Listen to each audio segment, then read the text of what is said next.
కారం రంగు రుచితో ఉంటుంది. ఆచి మిరపపొడి అదరగొట్టే కారం రంగు రుచి. కృష్ణా జిల్లా రాజకీయాలు వేడెక్కుతున్న మాజీ మంత్రి కొడాలి నాని మాత్రం మౌనం వేడట్లేదు. పేర్ని నాని రప్పారప్ప వ్యాఖ్యలు, గుడివాడలో టీడీపీ వైసీపీ శ్రేణుల మధ్య అలజడి, జెడ్పీ చైర్పర్సన్ ఉప్పాల హారిక కారుపై దాడి, ఈ ఘటనపై టీడీపీ వైసీపీ డైలాగ్ వార్ రాష్ట్ర వ్యాప్తంగా రాజకీయాలను వేడెక్కించాయి. ఇంత జరుగుతున్నా కొడాలి నాని మాత్రం రెస్పాండ్ కావడం లేదు. దీంతో మౌనానికి కారణమేంటనే చర్చ పొలిటికల్ సర్కిల్స్ లో హాట్ గా జరుగుతోంది. 4-5 రోజులుగా కృష్ణా జిల్లా కేంద్రంగా ఏపీ రాజకీయాలు నడుస్తున్న జిల్లాకు చెందిన మాజీ మంత్రి కొడాలి నాని మాత్రం సైలెంట్ గానే ఉంటున్నారు.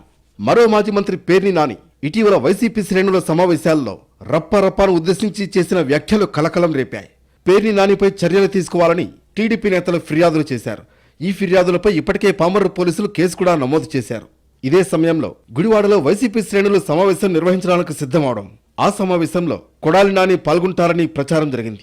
కానీ అదే సమయానికి గుడివాడలో టీడీపీ నేతలు కార్యక్రమం నిర్వహణకు సిద్ధమవడంతో రెండు పార్టీల శ్రేణుల మధ్య బాహాబాహి వరకు వ్యవహారం వెళ్ళింది. అయితే కొడాలి నాని కార్యక్రమానికి హాజరు కాకుండా హైదరాబాద్ వెళ్లిపోయారు. అదే రోజు కొడాలి నానిపై పెద్ద ఎత్తున టీడీపీ హోర్డింగ్లు, ఫ్లెక్సీలు కనిపించడం కలకలం రేపింది. ఉద్రిక్తతల నడుమ పేర్ని నానిని గుడివాడ రాకుండా పోలీసులు హౌస్ అరెస్ట్ చేశారు. సమావేశానికి వచ్చిన ZP chairperson Uppala Harika, Pedana in charge Uppala Ramu కారును ధ్వంసం చేశారు. హౌస్ అరెస్టులు, దాడి ఘటనలపై రాష్ట్ర వ్యాప్తంగా టీడీపీ వర్సెస్ వైసీపీ నేతల మధ్య డైలాగ్ వార్ నడిచింది. మరోవైపు కృష్ణా జిల్లా టీడీపీ నేతలు రప్పా వ్యాఖ్యలపై పేర్ని నానికి కౌంటర్ ఇచ్చారు. ఇంత జరిగినా కూడా కొడాలి నాని ఏమీ రియాక్ట్ కాలేదు. అనారోగ్య కారణాలతో ఇబ్బంది పడుతున్న కొడాలి నాని హైదరాబాద్లోనే ఉంటున్నారు. 2 కేసుల్లో బెయిల్ మంజూరైన షరతుల్లో భాగంగా పోలీస్ స్టేషన్లలో సంతకాలు చేయడానికి వారానికి 2 రోజులు గుడివాడ వస్తున్నారు. కానీ తాజా పరిణామాలపై మాత్రం ఒక్క మాట కూడా మాట్లాడకుండా సైలెంట్గానే ఉంటున్నారు.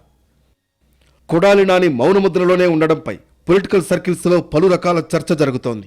అనారోగ్య కారణాలతో ఇబ్బంది పడుతున్న కారణంగానే కొడాలి నాని మాట్లాడడం లేదనేది ఒక చర్చ కాగా, ఇప్పుడు మాట్లాడితే మళ్లీ వంశీ మాదిరి కొడాలిని ఇబ్బంది పెడతారనేది మరో చర్చ. ఇక తాను మాట్లాడడం వల్ల తన వర్గాన్ని కూడా ప్రభుత్వం ఇబ్బంది పెడుతుందనే ఆలోచనతో కూడా కొడాలి నాని ఉన్నారనే వాదన వినిపిస్తోంది. అయితే పేర్ని నాని మాత్రం కొడాలి నాని 3 నెలల్లో గుడివాడ వస్తారని, ఏం చేస్తారో చూద్దామని లోకేష్ కు సవాల్ విసరడంతో ఇంకో తరహా చర్చ జరుగుతోంది. కొడాలి నాని 3 నెలల తర్వాత ఆరోగ్యం చక్కబడ్డాక గుడివాడకు వచ్చి తన స్టైల్లో రాజకీయాలు చేస్తారనే చర్చ కూడా జరుగుతోంది.